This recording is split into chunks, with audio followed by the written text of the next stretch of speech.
በስመ አብ ወወልድ ወመንፈስ ቅዱስ አሃዱ አምላክ አሜን።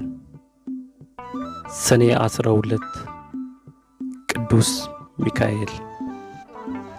እነሆም ከዋነኞቹ አለቆች አንዱ ሚካኤል ሊረዳኝ መጣ። ትንቢተ ዳንኤል ምዕራፍ 10 ቁጥር 13። ይህች ዕለት ከጽንፍ እስከ ጽንፍ የሚበር ንስረ አርያም የሚባል ውዳሴው እንደ ማር የጣፈጠ ንዑድ ክቡር የሆነ የመላእክት አለቃ ቅዱስ ሚካኤል አፎምያን ያዳነባት ዕለት ናት።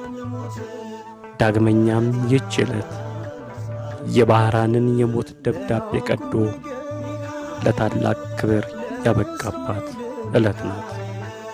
ጠባቂያቸው ነው ሚካኤል፣ መልአከ ኃይል ሚካኤል፣ ፍቅርን አድለን ምሕረት ቅዱስ ሚካኤል የኛ አባት። ሚካኤል የሚለው ስም ቃሉ የዕብራይስጥ ነው።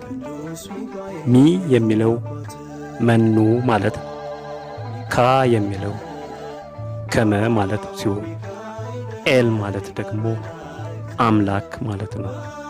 ሚካኤል ማለት መኑ ከመ አምላክ፣ እንደ እግዚአብሔር ያለ ማን ነው ማለት ነው።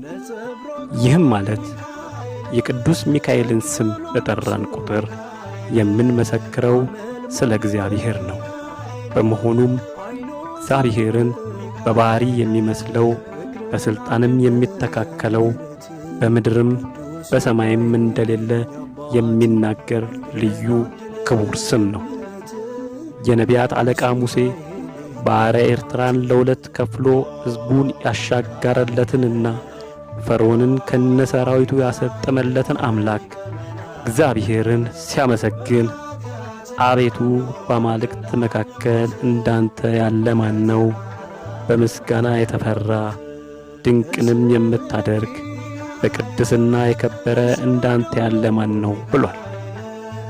ኦሪት ዘጸአት ምዕራፍ 15 ቁጥር 11። ቅዱስ ዳዊትም አቤቱ ከአማልክት የሚመስልህ የለም ብሏል። መዝሙር 86 ቁጥር 8። ቅዱስ ሚካኤል የኛ አባት